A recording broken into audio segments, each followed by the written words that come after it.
Bismillahirrahmanirrahim. Assalamualaikum warahmatullahi wabarakatuh. Perkenalkan, nama saya Dr. Mardia SPMSI, NIDN 0919087405.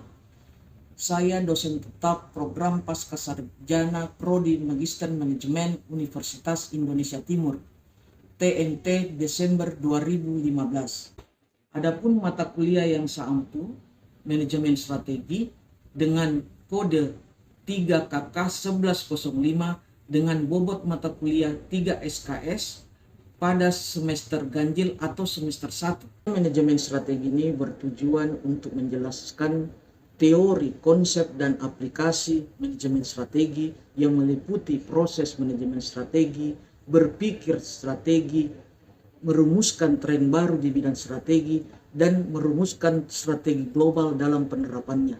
Mata kuliah manajemen strategi juga mengajak mahasiswa untuk turun langsung ke lapangan, melihat bagaimana praktek pelaksanaan konsep dasar manajemen strategi ini, dan juga melihat bagaimana kasus-kasus yang terjadi di suatu perusahaan atau organisasi.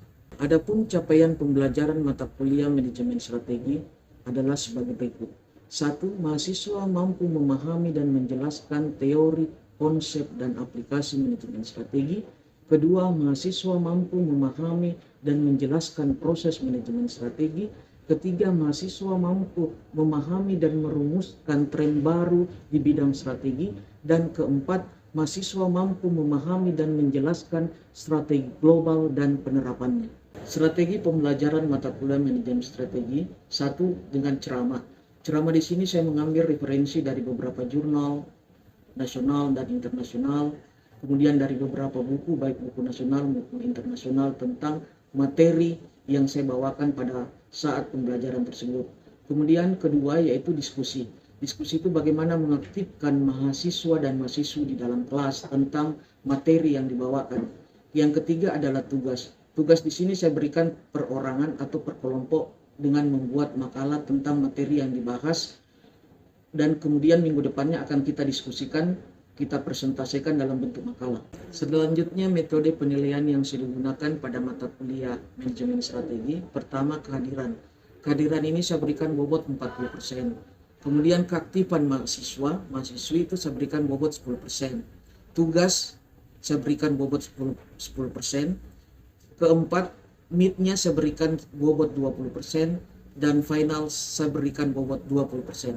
Untuk lebih jelasnya tentang mata kuliah manajemen strategi, silakan simak video pembelajaran saya berikut ini.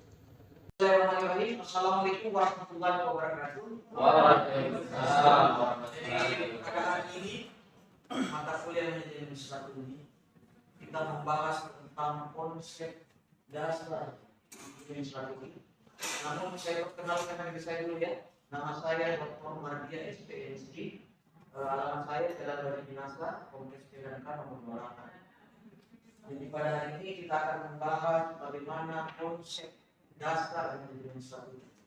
Untuk itu pada saat saya menjelaskan, saya mempresentasikan dulu saya punya materi tentang konsep dasar manajemen strategi. Setelah itu saya akan memberikan kesempatan kepada adik sekalian untuk memberikan pertanyaan. Setelah memberikan pertanyaan, saya akan membuatkan bagaimana kesimpulan dari mata kuliah kita ini dan pemberian tugas yang kita. Jadi kita mulai saja ya.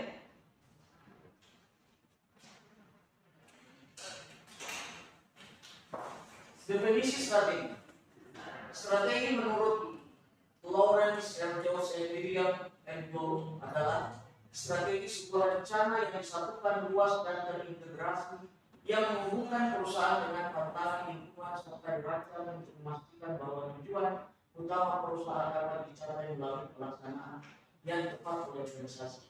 Jadi ada beberapa definisi dari strategi itu yang didefinisikan oleh beberapa ahli ya.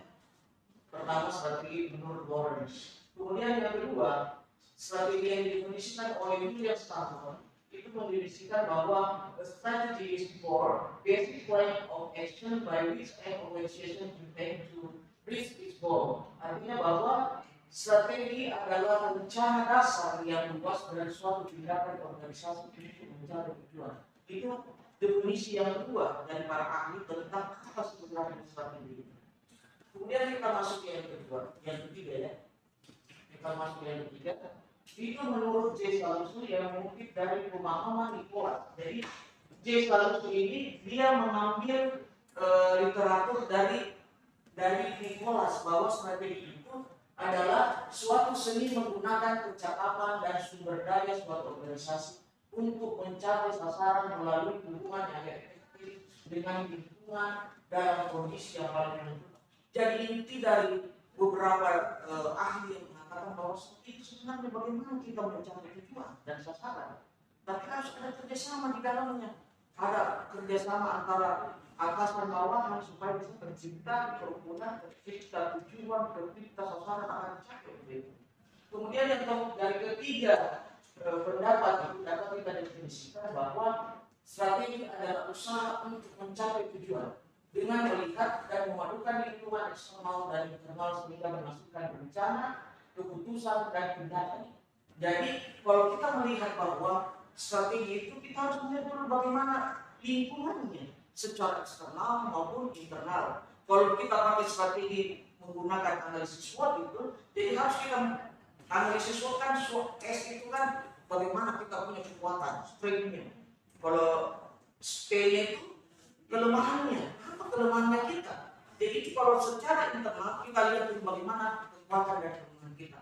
Kalau kita melihat secara eksternal, kita melihat bagaimana peluang dan ancaman terhadap perusahaan-perusahaan atau organisasi yang akan kita buat atau kita lihat. Kemudian kita tahu bahwa ada rencana, ada keputusan dan tindakan. Jadi menyusun strategi, ada rencana, ada keputusan dan ada tindakan yang tepat untuk mencapai itu. Kalau manajemen strategi kan berbeda. Kita tahu apa sebenarnya strategi, ada suatu rencana. Ya, kalau manajemen strategi mempunyai pengertian. Itu menurut Lawrence, manajemen strategi merupakan arus keputusan dan tindakan yang mengarahkan pengembangan suatu strategi yang efektif atau strategis untuk mencapai sasaran perusahaan. Jadi mengarahkan pengembangan strategi yang kita buat pada saat ini. Rencana yang kita buat untuk dikembangkan. Manajemennya itu ada 4P kalau ekonomi ya. Manajemen itu ada 4P, pengorganisasian, pengawasan, pengendalian, ya, pengendalian dan pengawasan itu ada 4P. Itu manajemen. Kemudian menurut Thomas Weller dan David Halber, manajemen strategi adalah serangkaian keputusan atau kegiatan manajerial yang menentukan kinerja perusahaan dalam jangka panjang, termasuk formulasi strategi, implementasi, dan evaluasi. Jadi kalau kita manajemen strategi, selalu kita berpatokan pada bagaimana jangka panjang perusahaan kita dengan membuat strategi, kita manajemen strategi itu untuk mencapai tujuan dan sasaran yang akan kita capai dalam jangka panjang. Jangan cuma membuat strategi atau manajemen strategi kita dalam jangka pendek. Harus kita berpikir bagaimana ke depannya nanti. Pada tahun 2045 misalnya. Jadi kita buat rencana strategi yang betul-betul ke depannya di mana kita punya perusahaan atau organisasi ya. Kemudian menurut Sarwono, ini jadi kalau kita mengambil referensi, jadi pada saat adik-adik membuat PowerPoint ini harus ada dari mana sumbernya, tahun berapa. Jadi harus dimasukkan supaya ada sumber. Kalau tidak ada sumber itu namanya bisa saja hoax, bisa saja dibuat sendiri. Tapi kalau ada sumber itu sudah terbukti ya bahwa memang menurut Sarwono definisi manajemen strategi diartikan usaha manajerial yang mengembangkan kekuatan perusahaan untuk mengeksploitasi peluang bisnis yang muncul guna mencapai tujuan perusahaan yang telah ditetapkan sesuai dengan misi itu menurut Sarwono. Jadi inti yang bisa kita ambil di sini dari beberapa ahli yang mengatakan bahwa manajemen strategi itu adalah merupakan pengelolaan strategi yang bersifat jangka panjang untuk mencapai sasaran perusahaan dalam jangka panjang. Jadi harus jangka panjang. Manajemen strategi itu selalu arahnya jangka panjang. Bagaimana perusahaan atau lembaga atau organisasi bisa fight ke depan dari tahun sekian sampai tahun sekian. Artinya kita membutuhkan waktu yang lebih panjang supaya bisa perusahaan kita lebih maju dibanding dengan perusahaan-perusahaan yang lain.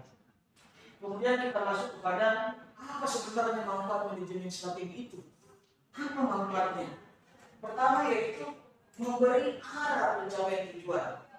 Yang kedua, organisasi memberi arah pencapaian tujuan organisasi. Kedua, mengantisipasi perubahan. Yang ketiga, membantu memikirkan kepentingan berbagai pihak, meningkatkan keterlibatan berbagai pihak. Dan yang kelima, menghindari tumpang tindih kegiatan. Dan yang terakhir, meningkatkan efektivitas dan efisiensi. Jadi manfaat manajemen strategi itu sangat penting ya di dalam mencapai tujuan atau sasaran. Karena kalau manajemen strateginya yang kita terapkan di dalam perusahaan atau organisasi tidak berjalan dengan baik, akan mengalami kegagalan. Jadi betul-betul manfaat manajemen strategi itu memberikan arah, mengantisipasi perubahan, membantu memikirkan bagaimana kepentingan kita di dalam perusahaan. Kita harus berusaha memikirkan apa tujuan yang akan kita capai nantinya. Kemudian menghindari tumpang tindih. Dan misalnya dalam perusahaan misalnya ada bagian pemasaran, ada bagian lain. Bagaimana bisa agar tidak tumpang tindih dengan bagaimana memanage strategi kita buat bagian pemasaran kamu memasarkan kita punya produk bagian lain begini. Jadi tidak ada terjadi tumpang tindih dalamnya. Kemudian bagaimana meningkatkan dari efisiensi ini manfaat dari manajemen strategi. Jadi ada beberapa poin ya. Kemudian kita masuk bagaimana tahapan manajemen strategi.